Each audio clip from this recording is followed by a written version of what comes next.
Hi girl, ilang beses ka na nabakunahan? 2 po. May booster ka na ba? Wala po. Bakit ayaw mo pa magpa-booster? Wala lang. Ayaw nila mama. Ayaw ng mga parents mo. Bakit daw? For sure may reason yan. Hindi po alam eh. Yung ba yung dahil may mga nababalitaan kayo about vaccine? Siguro po. Ano po ba yung mga nababalitaan nyo about sa vaccine? After binakunahan?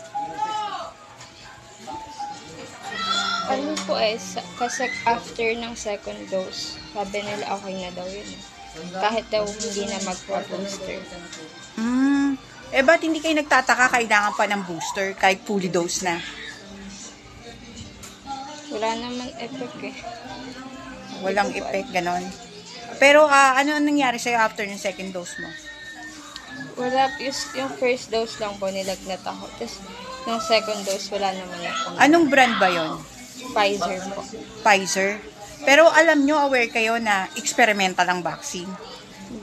Hindi kayo aware? Wala nagsabi sa inyong experimental?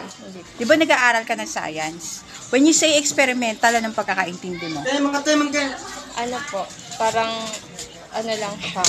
Parang ititest ka lang. Oo, test, di ba? Ngayon, paano ang problema doon? Yung resulta ng testing. Paano kung di maging maganda epekto sa katawan mo? Yun ang problema doon, Dam. Kasi pag sinabing experimental, the subject is you. It's us. Ikaw ang pinag-e-eksperimentohan.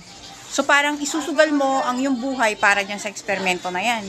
Sa madaling salita. Kaya may mga naririnig ang mga parents mo na after vaccine, merong mga nagkasakit, meron yung iba sinawing palad na wala ng buhay.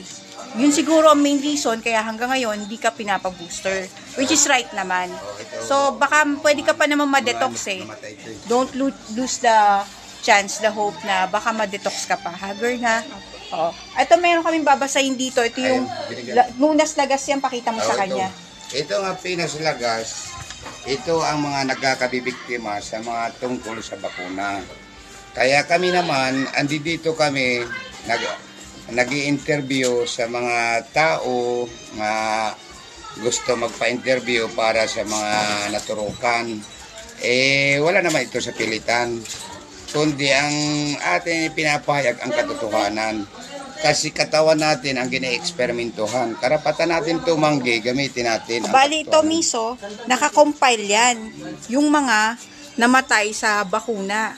Ayan ang compilation yan. Dito mo makikita sa Pinas Lagas.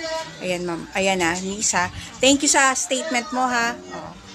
Merong mga nakikipaglaban pala sa atin na matigil yung bakuna. No, para hindi na sila bakunahan kung ayaw nila. So, you can greet them and thanks them. Sige, batiin mo na lang sila. Sino po?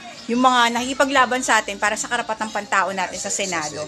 Ito lang sa amin. Just say thank you to them, ganyan.